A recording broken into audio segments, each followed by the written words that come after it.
In mass shooting situations like the one in Maine, law enforcement and potential victims have to think quickly in order to be able to stay alive. That's right. A local police department held an active threat critical incident training session today. First at 4:19's Katie Tursick was there, explains how these drills are designed to keep people safe.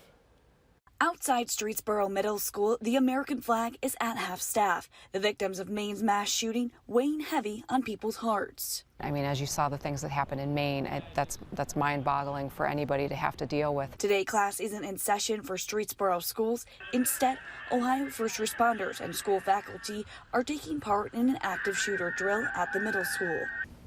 Exercise, exercise, all Streetsboro units. We have an active shooter reported at Streetsboro Middle School. Male wearing black, reported handgun and potential injuries. Exercise message only.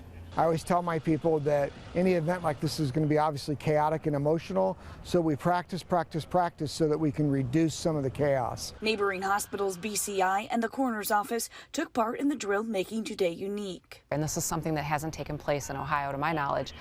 It's the first one that has gone from start to finish. And start to finish isn't just dealing with what's happening here, it's dealing with a broader picture, from dealing with the casualties, calling in the additional resources that we have and that we need to take care of everything.